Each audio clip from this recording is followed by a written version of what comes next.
What if the greatest conqueror in history was also its most merciful? In a world ruled by brutality, where empires were built on slavery, terror, and mass execution, one man did something different. He conquered the world but refused to destroy it. His name was Cyrus the Great, and his story changed civilization forever.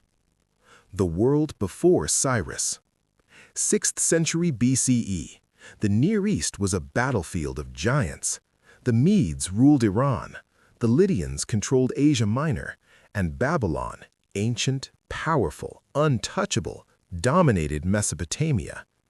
Empires rose through blood, cities fell in flames, kings proved strength through cruelty. This was the normal order of power. Then came a Persian prince from a small kingdom called Anshan. No one heard him, no one noticed him. That was their first mistake. The rise. In 559 BCE, Cyrus inherited the Persian throne, but Persia was not independent, it was subject to the Medes. Instead of accepting submission, Cyrus studied his enemy. In 550 BCE, he rebelled, and in a shocking turn of events, he defeated Astyages, the Median king, who was also his grandfather. But here's where history shifts. He didn't massacre the Medes, he didn't burn their cities, he united them. Medes and Persians became partners in empire. This wasn't revenge, it was strategy. The fall of Lydia. To the west ruled King Croesus of Lydia, a man so wealthy his name became a synonym for riches. Croesus believed Persia was weak. He attacked first. It was a fatal miscalculation. Cyrus pursued him relentlessly, defeated him at the Battle of Thymbra, and captured Sardis.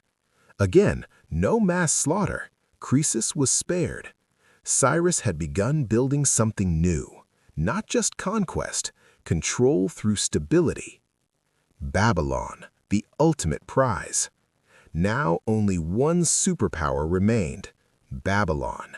Massive walls, advanced culture, deep religious identity.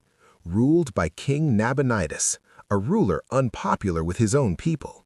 Cyrus didn't just prepare an army, he prepared a narrative.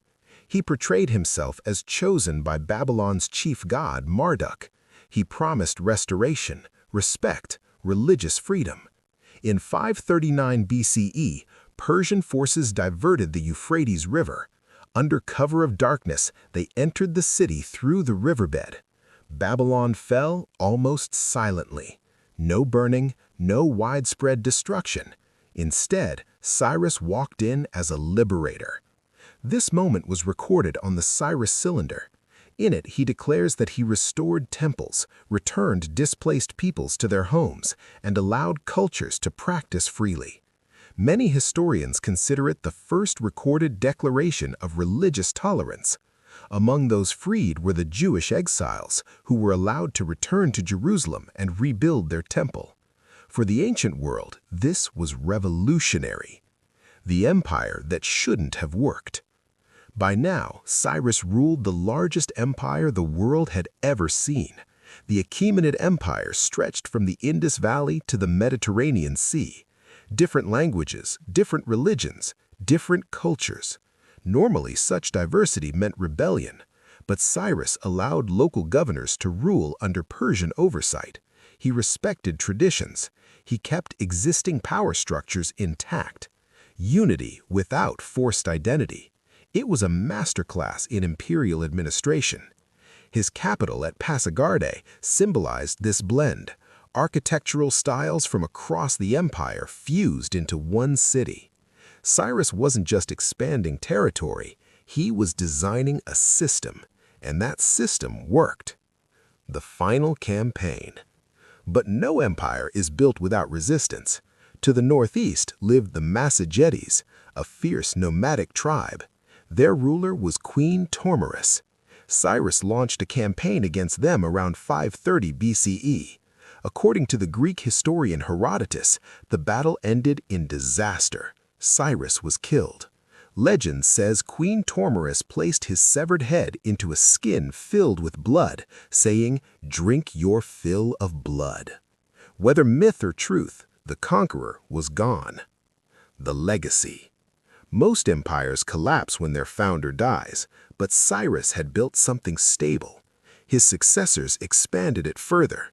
2 centuries later, when Alexander the Great conquered Persia, he visited Cyrus's tomb. He honored him. He admired him. That alone tells you something. Why Cyrus still matters.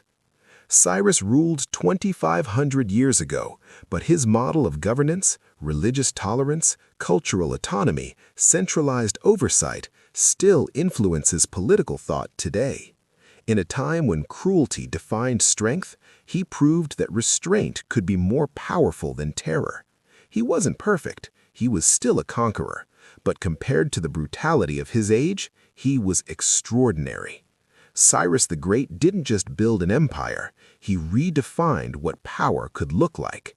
And that is why his name still echoes across history. If you enjoyed this story, if you believe history is more than just dates and battles, then you're in the right place. Because here, we don't just tell history, we bring it back to life. So make sure you like this video and subscribe to the channel, because the next empire, the next conqueror, the next forgotten legend is already waiting. And trust me, you don't want to miss it.